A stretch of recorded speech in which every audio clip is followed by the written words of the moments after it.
Tim kuasa hukum mantan Jaksa Agung Muda Tindak Pidana Khusus, Jampitsus, Febrie Adriansyah, yang diwakili oleh Febri Diansyah, telah merampungkan pertemuan mendalam dengan kliennya di Rumah Tahanan, Rutan, Komisi Pemberantasan Korupsi, KPK, pada Senin, 27 Juli 2026. Pertemuan yang berlangsung selama hampir 2 jam tersebut berfokus pada pembahasan substansi hukum perkara dugaan tindak pidana pencucian uang, TPPU, yang sedang disangkakan.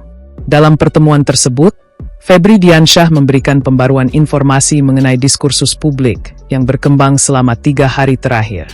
Febrie Adriansyah berharap agar penyelesaian kasus ini sepenuhnya berlandaskan parameter hukum yang objektif. Hal ini dinilai krusial guna mencegah bergulirnya asumsi-asumsi liar di luar ranah penegakan hukum. Fokus utama diskusi tadi dan fokus utama Pak F.A. juga adalah soal substansi perkara hukum yang sekarang sedang disangkakan. Beliau berharap bisa betul-betul clear secara hukum agar isunya tidak liar kemana-mana, ujar Febri.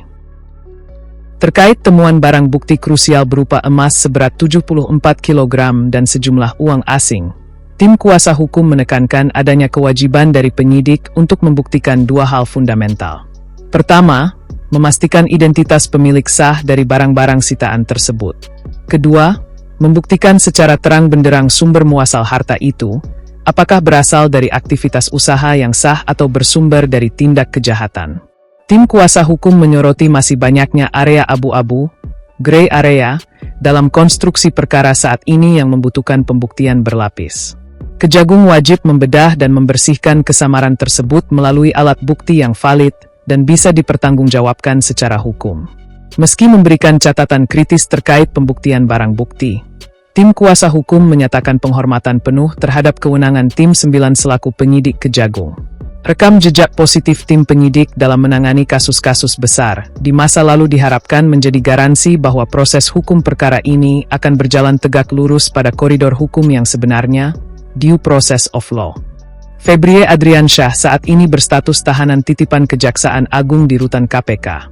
Menanggapi polemik mengenai absennya rompi tahanan pada saat pemindahan Jumat, 24 Juli 2026, lalu, pihak KPK telah mengonfirmasi bahwa sang mantan petinggi Adhiaksa kini telah mengenakan atribut rompi tahanan Kejagung berwarna merah muda sesuai prosedur registrasi.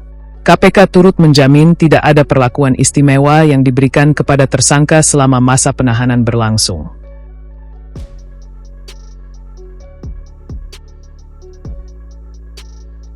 Saya dan Pak Farizi dan tim tentu saja ya sudah ketemu dengan Pak F.A. Jadi sekitar jam 2 tadi jadwal besok sampai keluar hampir jam 4 ya. Jadi maksimal memang jam 4 sudah selesai.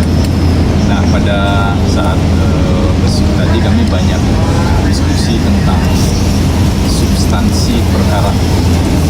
Jadi fokus utama diskusi tadi dan fokus utama Pak F.A. juga adalah soal substansi perkara hukum yang sekarang sedang disangkakan.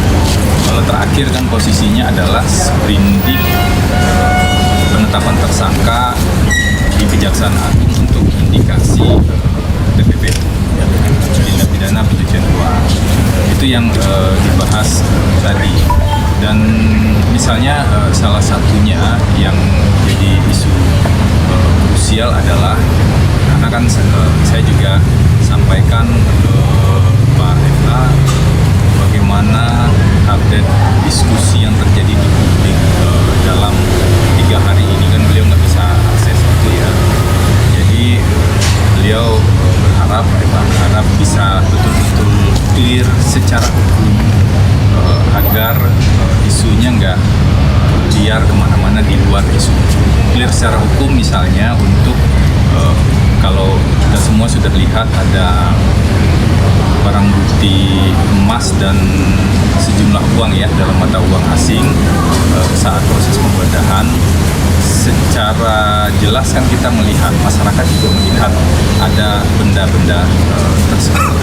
Namun yang secara hukum wajib untuk dibuktikan dan perlu dikelirkan adalah sebenarnya siapa pemilik benda-benda tersebut. Itu kan pertanyaan yang harus dibuktikan ya secara hukum.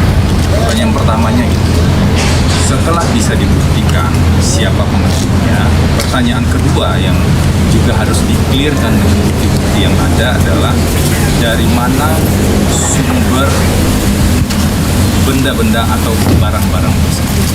Apakah dari misalnya ya dari usaha yang sah atau sumber yang tidak sah. Itu kan bisa macam-macam ya sumbernya, dan untuk menyimpulkan itu kan harus ada bukti.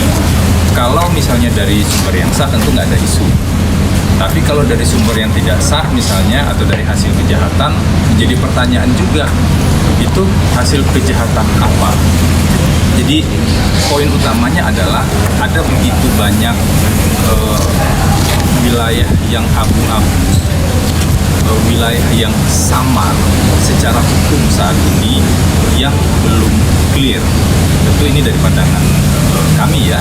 Nah, wilayah yang samar-samar dan wilayah yang abu-abu inilah yang seharusnya bisa dikelirkan dengan bukti-bukti yang ada. Itu kewenangan dari penyidik di Kejaksaan Agung. Kami menghormati kewenangan tim penyidik Kejaksaan Agung tersebut. Apalagi sebenarnya kalau dilihat dari track recordnya, tim 9 ini kan recordnya positif nih. Selama sebelumnya mereka di penuntutan beberapa kasus-kasus yang cukup besar dan menarik perhatian publik. Sehingga harapannya dengan clearnya fakta-fakta itu, masyarakat juga bisa ditunjukkan bahwa ini betul-betul proses hukum. Proses hukum yang berjalan dalam koridor atau rel hukum. Nah, itu yang kami bahas tadi, diskusi cukup panjang, hampir 2 jam ya, hampir 2 jam.